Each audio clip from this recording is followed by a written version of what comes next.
Cet été, je suis rentrée quelques jours en Auvergne pour vider la maison de mes grands-parents. Mon grand-père disparu il y a 12 ans et ma grand-mère à présent en maison de retraite, il était temps de s'attaquer à ce chantier colossal, débarrasser les affaires accumulées dans toutes ces pièces depuis plus de 60 ans. J'avais du mal à garder quoi que ce soit qui sortait des tiroirs et des armoires. Je remplissais les sacs poubelles à vitesse grand V, mécaniquement, sans état d'âme. Comme s'il était plus que nécessaire d'avancer, qu'il était temps de tourner la page, que les souvenirs avaient fané et que d'autres attendaient d'être plantés à leur place. C'est arrivé un mercredi soir, vers 1h du matin, alors que je triais, pour changer, des papiers dans le salon en buvant une bière et en écoutant une énième playlist Spotify. D'un coup, j'ai entendu un énorme fracas provenir de la chambre du fond, comme un bruit de meubles éventrés, comme si une armoire pleine venait de s'effondrer au sol, déversant tout son contenu. Puis un bruit de pas précipité dans le couloir. Il y avait quelqu'un dans la maison. Le cœur tambourinant, j'ai saisi le couteau qui traînait sur la table et je me suis planquée dans un recoin.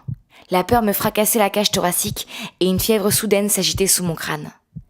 Une fumée claire, vaporeuse, s'est arrêtée sur le seuil de la porte avant de sagement venir s'asseoir sur le fauteuil qui me faisait face. Elle a pris peu à peu la forme d'un petit garçon qui m'a souri de toutes ses dents.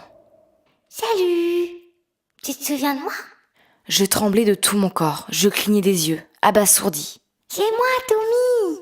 J'étais tétanisée. Ce truc me parlait à moi. « Tu jouais avec moi quand t'étais petite. » Mon Dieu, un enfant mort ? Je jouais avec un enfant mort ? Je suis ton ami imaginaire. Oui, je préfère. Ça fait longtemps que t'es pas venu jouer avec moi. Tu m'avais oublié ? Je l'avais complètement oublié, oui. Et j'étais incapable de lui parler. Je pensais nager en pleine alu. Tu fais quoi ici ? Je range la maison. Tu viens d'où ? De ta tête. Formidable. On s'est regardé un moment, sans rien dire. Enfin, je le regardais. Lui, il matait le décor, le bordel ambiant, les piles de tri, les bibelots. Nos regards ont fini par se croiser de nouveau, et il a souri, de rechef, béatement. Qu'est-ce que tu veux, Tommy ? Te rappeler les bons souvenirs. Les moments que tu as passés ici avec moi, avec papy, mamie, avec les chiens, Sako et Isa. La BM de papy et sa Jeep qu'il sortait du garage les jours d'été pour vous emmener en balade, Thomas et toi. Les carottes à la crème de mamie, ses beignets, les tomates farcies et puis les escargots qu'elle préparait pour Noël.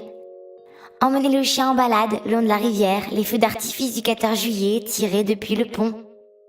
Tous les déjeuners dehors, les soirées télé devant Fort Boyard ou la carte au trésor.